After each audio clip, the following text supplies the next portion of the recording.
Good day, viewers. I'm your host, Naomi Paris, and welcome back to another edition of Chronicle Stories. In this edition, we will be talking with Mr. Neaz Shuban, who will be sharing details about his new book. Mr. Shuban, Oh, thank you, Naomi. Thank you for having me. you're welcome. So let's just get straight into it. Can you share with us a synopsis of your book?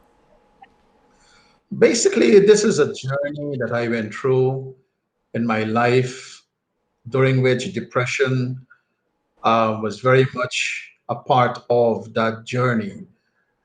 I, I'm calling it a journey simply because when I suffered from chronic depression for just about 4.5 years ago, and I was about to recover or gradually recovering, and I was told that writing could be therapeutic. I started to write, and as I write, I wanted to know exactly if what I was experiencing was something just happened, or were there signs in my life before that I would have ignored because how hard the depression hit me, so much so that it went to the point of trying to take my own life. And I just wanted to see whether there was any connection at any point during my lifetime. And in doing so, I was really, really surprised when I went back and I was trying to see where, if I could have recalled where the signs started to show up, and what was I ignoring? What were those signs? What was it? What were they telling me? And I thought, why not put this into this book to show context that whatever was happening to me over the last 4.5 years may not have been isolated, but it might have been a manifestation of other things that I took for granted or ignored during for the most part of my life before that.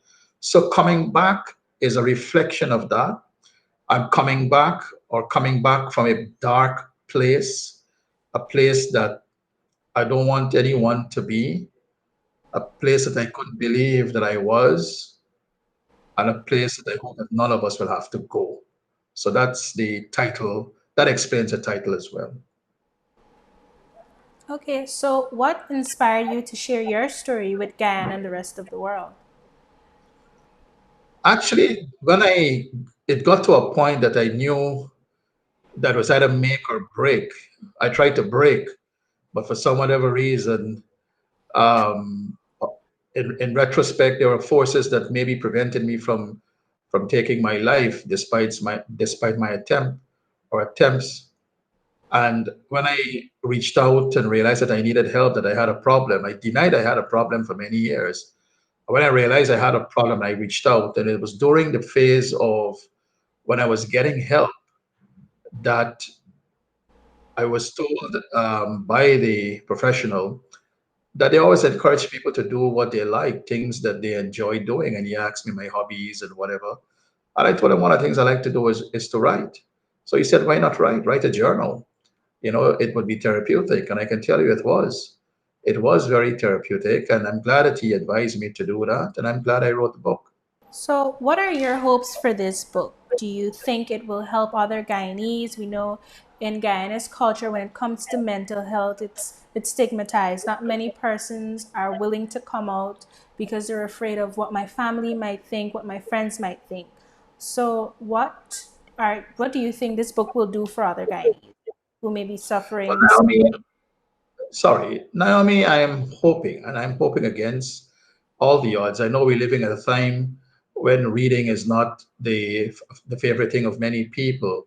Maybe we're losing gradually that art or that love for reading. So I'm hoping against everything else that this can be useful. I'm not saying it will be. I'm hoping that it will be because my story is different from any other people. But I believe there are many aspects of my story that could be common to many people who suffer in silence. I suffered in silence. I did not want anyone to know. I wore a false mask. And I'm hoping that persons who are suffering in silence, who unfortunately, like me, are denying what is going on in their lives, that this book can be some form of inspiration, solace, whatever you want to call it, that they can read in the privacy of their homes, their own at their own convenience, and hopefully that they can see what I went through, the dark times, and hopefully that they can be inspired to wanting to come back from where they are. Okay, so how did you overcome your mental distress aside from writing? It was it was eventually the help that I got, but for me to get help or to bring myself to accept that I needed help, I first had to accept that I had a problem, and that was not easy. I was in a bottomless pit, it seems, dark, overcome by depression, which I described as a bully, an overpowering, towering bully that entices you, that is ungrateful sometimes, because during that period I craved death. I wanted to die, but yet you won't allow me to die for whatever reason.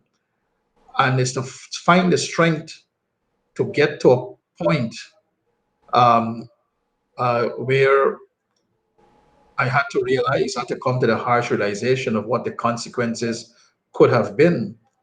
And for me, Naomi, that is the most difficult part. And this is from my own personal standpoint. That is the most difficult part, of trying to get to that point. And that is why I call the book Coming Back, because I'm coming back from that point. And I had to find strength, as I told another colleague in an interview, I had to find strength to get strength, you know? And it took a long while, took a lot of effort. But eventually, gradually, slowly, I hang on. I clutched at whatever was around me to hold on metaphorically. And that led to a process of therapy and healing, I guess. And in the end, I can sit here and talk to you. All right, before we leave, is there anything else you'd like to share? Any message you'd like to say to the general public or anybody who may be suffering from depression or any other mental illness? Yes, I would like them to not give up. I would like them not to lose hope. I would like them not to see where they are as the end. I would like them to see that where they are, it can be a new beginning from that point, and to not give up. It is not the end. Hold on to something. Find the strength. Listen to the sounds of your family, your children. See their images, see their faces, and let that inspire you.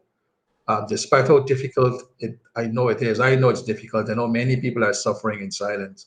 Many people have reached out to me since I've put up on my Facebook page or my status that I'm launching this book. Many people have reached out to me.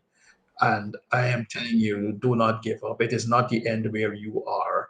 You can only get better. Where you are, you're down, you feel out. And that is true. You feel that way. That is a reality. But I'm saying I was there and I was able to move from that place. And I know you can. You can. Just don't give up. Just don't accept where you are. It's the end. A new beginning awaits you. All right. Thank you very much, Mr. Suban, for talking with us. That is all the time that we have now. Once again, thank you very much.